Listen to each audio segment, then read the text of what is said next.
Bienvenue à toi, on est au 20e jour du challenge. Alors, il me reste aujourd'hui et 8 jours pour vraiment te donner encore plus de clés et pour te faire prendre conscience à quel point ce syndrome peut vraiment te prendre ton énergie et te pourrir la vie.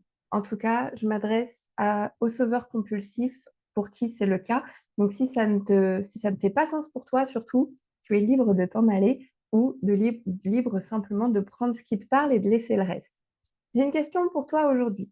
Et si en fait, à cause de ce syndrome du sauveur, à cause de tout ce dont on a parlé depuis les premiers jours, si en fait tu vivais en mode survie, mais sans le savoir, sans en avoir véritablement conscience. Est-ce que, voilà, aujourd'hui tu crois peut-être que tu fonctionnes bien, voilà, ça se tient, tu assures tes journées, tu gères, tu arrives encore à aider des gens, à faire des choses, mais pourtant, tu es ici avec moi sur ce challenge parce que peut-être ton corps te crie, voilà, tu as des somatisations, des douleurs, ton énergie est complètement à plat, ou tu ne sais pas, tu as des grosses périodes avec beaucoup d'énergie et des grosses périodes à plat où tu sens bien qu'il y a une espèce de brouillard mental, en tout cas de lutte, de désaccord entre ton cœur, ton intuition qui te dit il y a une autre voie qui est possible pour toi, et ta tête qui continue à te dire non, non, on reste comme ça, on touche à rien, alors que ton cœur est là à te dire non, mais là, faudrait dire non, là, faudrait prendre du repos, là, faudrait faire ça, et pourtant, tu n'y arrives pas encore, puisqu'on l'a vu, hein, c'est vraiment, il y a plein d'implications, tout est imbriqué, donc tu ne sais pas par quel bout le prendre. Donc, c'est aussi une manière de mettre des prises de conscience aujourd'hui que de parler de ce mode survie.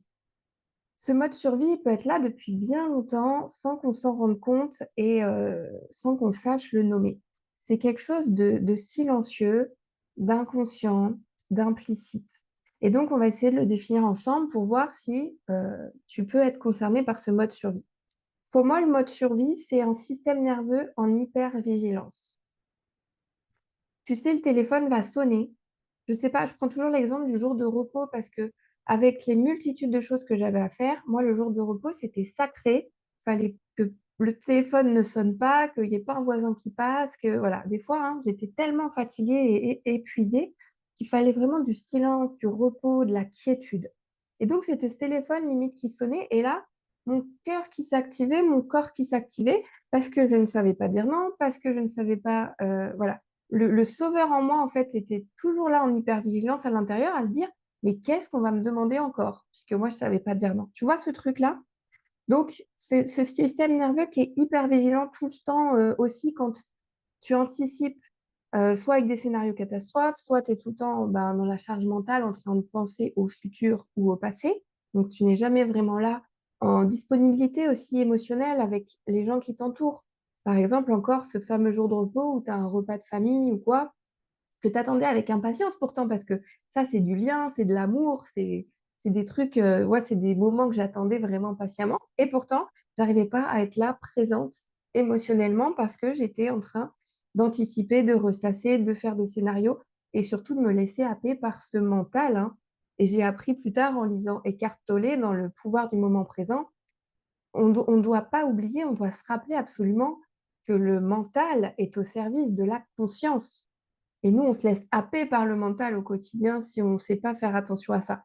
Ils disent, hein, dans le bouddhisme ou dans la spiritualité, le mental est comme un cheval sauvage qu'il faudrait apprendre à dompter, en fait. Et donc, moi, j'étais, voilà, en train de me faire happer par mes pensées. Je n'arrivais pas à dompter ça. Je n'avais pas conscience de tout ça. Encore une fois, là, mettre des mots, mettre de la conscience est déjà un premier pas. Donc, voilà, ce système nerveux qui veut contrôler aussi. euh, voilà, on n'arrive pas à lâcher prise. On a peut-être des soucis de sommeil, des soucis de lâcher prise, de se laisser aller, de se laisser porter par la vie. Ce lien aussi avec les maux de ventre, d'avoir une sortie, quelque chose, de prévoir une balade. Et voilà, on ne sait pas le temps que ça va prendre, on ne sait pas qui on va rencontrer. Et ça, peut-être que ça peut faire peur. Moi, en tout cas, c'était des choses qui étaient devenues difficiles parce que j'étais dans le contrôle constamment, mais sans en avoir conscience. Et puis tout le temps, un système en fait nerveux qui est tout le temps en train de repérer les besoins des autres avant même qu'il n'ait à parler. C'est quelqu'un qui va, tu sais, par exemple, on mange ensemble, juste avant que toi, tu as juste regardé la bouteille d'eau, moi, je t'ai déjà servi de l'eau, tu vois. On a ce truc de on est tout le temps à l'affût, aux aguets de ce qu'on va pouvoir faire pour l'autre. Donc c'est ça un système nerveux en hypervigilance. Moi, je l'ai découvert grâce à la théorie polyvagale de Stephen Porges. Et donc, dans le système nerveux, il nous dit qu'il y a 3 états par lesquels on passe toute la journée. Et donc, quand on est tout le temps en hypervigilance, on est tout le temps dans un des 2 états qui nous sert à fuir, se battre ou à faire le mort comme les opossums dans l'âge de glace. Voilà, c'était des systèmes, qui étaient développés avant pour qu'on survive, donc il fallait fuir, se battre ou faire le mort. Et l'état ventral, c'est celui dans lequel on se sent bien, on est en lien. Et donc, ce que je voulais te dire aujourd'hui, sans aller plus loin, parce qu'on va le développer dans les jours suivants, là, je ferai une vidéo spéciale sur le système nerveux, les 3 états autonomes du système nerveux. Mais vraiment, juste de dire ici que c'est l'état qui crée l'expérience. C'est ça qui m'a appris Stephen Porges, c'est que c'est l'état dans lequel je suis qui va créer mon expérience. Je ne passe pas la même journée quand je suis en dorsale, hein, complètement effondrée, épuisée, voilà, que je suis en hypervigilance ou que vraiment il n'y a plus d'énergie. Et quand je suis en ventrale, ici comme là, dans le lien, la confiance, la connexion, voilà, que je me relie aux autres, je vais trouver des ressources, je vais être créative et donc je ne vais pas du tout passer la même journée. Donc vraiment prendre conscience ici que c'est l'état qui crée l'expérience et qu'on est vraiment là pour revenir à un état régulé, pour prendre conscience de ce mode survie, si c'est quelque chose qui, voilà, qui fait sens pour toi aujourd'hui, pour aller vraiment retrouver, renouer, donc apprendre à réguler son système nerveux, pour recréer des expériences de vie positives, des expériences qui vont nous plaire, qui vont nous faire remettre de la sécurité dans notre corps, dans nos relations, et donc avoir un quotidien plus léger, voilà, plus de clarté, plus de confiance, etc. Donc, simplement retenir ça, que dans un état régulé, j'ai complètement une autre vision de ma vie. Je ne vais pas du tout vivre les mêmes choses. Tu vois, si je reprends l'exemple du coup de fil sur mon jour de repos où j'ai vraiment besoin de quiétude, de silence, de me reposer, quand j'étais en système, quand mon système était en hypervigilance, quand j'étais vraiment au bout, voilà, coup de téléphone, c'était un truc qui m'activait, juste la sonnerie, en fait, me fatigue. Tu vois l'idée? Parce que je sais pas dire non, parce que je pars dans les ruminations, même si après je vais raccrocher finalement, je vais mettre beaucoup, beaucoup de temps à revenir au calme. C'est ça que j'essayais de dire. Le deuxième point, on l'a vu depuis le début du challenge, c'est vraiment de prendre conscience de ces croyances profondes qui sont ancrées dans cette espèce de drame, en fait, de recherche de personnes à sauver, donc de victimes à aider, voilà, de ce sentiment d'utilité, ce fait de vraiment, à un point, ça dépend des stades et de comment ça se manifeste dans un ou plusieurs aspects de ta vie, mais de ne plus exister, sinon à travers une mission, une urgence ou une personne à aider ou à réparer. Donc ça, on l'a détaillé tous les premiers jours du challenge. Il y a une autre prise de conscience que je voulais amener ici, c'est la posture aussi. La posture, la prosodie, c'est l'intonation. La posture corporelle, elle va être plutôt fermée, tendue, en alerte constante aussi. Ton corps aussi, en fait. La tête en avant, les épaules contractées, peut-être les mâchoires serrées quand tu te retiens de dire un truc. Une respiration haute, pas du tout dans l'abdomen, dans le ventre. Et un corps toujours prêt à intervenir, même quand il est épuisé. Ça, vraiment, quand j'ai pris conscience de ça, je me voyais voilà, au bord du bassin, les bras croisés, en surveillance, aux aguets tout le temps. Et en fait, c'est comme si même à la maison ou en dehors, j'étais dans cette posture-là, finalement, sans m'en rendre compte. Donc, il y a le système nerveux, il y a les croyances, il y a la posture, l'intonation, le langage non verbal, tout le corps. Et puis, une communication qui va t'effacer ou qui te rend toujours disponible, hein. Tu vas toujours minimiser tes besoins, tu offres ton aide sans qu'on la demande, et ça, c'était une des clés qu'on a vues. Et tu te retrouves face à des personnes qui, inconsciemment, de fait, vont profiter de cet espace que tu laisses grand ouvert. Et donc, ce qu'on fait ici, c'est vraiment d'apprendre à mettre des jalons, à mettre un cadre. Et dans le cadre, on a plus de sécurité et les choses se passent mieux que dans quelque chose de trop ouvert et de trop grand. Imagine, il n'y aurait pas de cadre pour la circulation de la route.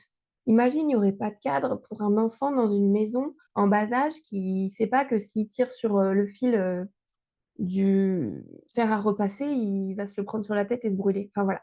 On a besoin de poser des cadres, des jalons, pour que dedans, tout le monde se sente en sécurité et se sente mieux. Et c'est ça, ça veut dire, c'est ça que j'ai compris. Poser ses limites pour se faire respecter, ça veut dire ça. En fait, Nina, elle a un cadre et ici je peux, là je peux pas. Et donc moi, ça me sécurise par rapport à mon comportement, par rapport à ce qu'elle aussi elle attend de moi, par rapport à ce que j'ai le droit de faire, ce qui est acceptable ou non. Et du coup, on a une relation beaucoup plus sécure, donc beaucoup plus dans la confiance, dans le respect. Voilà, c'est ça où je dis que tu vas attirer des personnes et des situations beaucoup plus en accord avec qui tu es une fois que tu as trouvé et que tu arrives à poser ces jalons. Donc, soit dans le fond, pour aller déraciner vraiment ces croyances dont on a parlé, soit sur la forme avec une communication efficiente, une posture, une puissance, voilà, qui émane de toi. Parfois même, au fur et à mesure, on n'a plus besoin de dire, là, c'est ma limite, parce que les gens, ils le ressentent.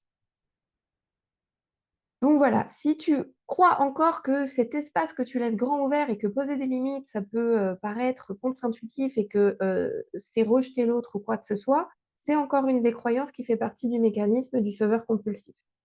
Donc ce n'est pas de l'amour, c'est un réflexe de protection, c'est encore ton mode survie qui te fait croire que tu vas être validé, tu vas être aimé, tu vas être protégé, tu vas être accepté grâce à tout ce que tu fais pour les autres.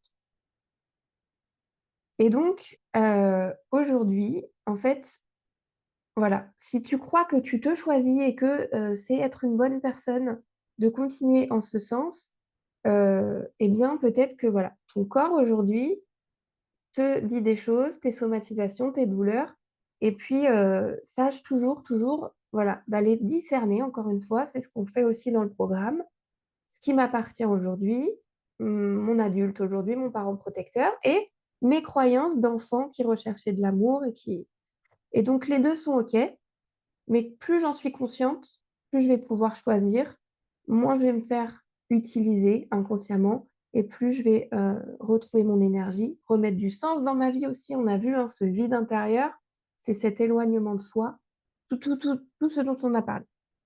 Donc ce mode de vie, encore une fois, ce mode survie, ce mode de vie en mode survie t'éloigne aussi de toi.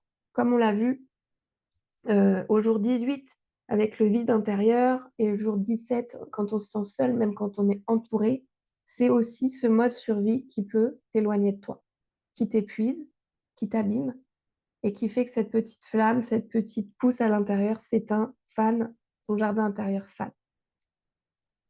Donc pour repasser en mode vie, pour repasser en mode croissance, eh bien, ça va être de reconnaître les anciens réflexes sans les juger. On a dit aussi ici, hein, on sort du jugement et du critique intérieur très dur où on se culpabilise soi-même et on est dans une espèce de honte toxique pour repasser dans quelque chose de plus sain, de plus, voilà, dans l'autocompassion, dans l'amour de soi. Vraiment, on doit travailler cette estime de soi, cet amour de soi, la reconnaissance de nos forces, pour qui l'on est, en dehors de tout ce que l'on fait.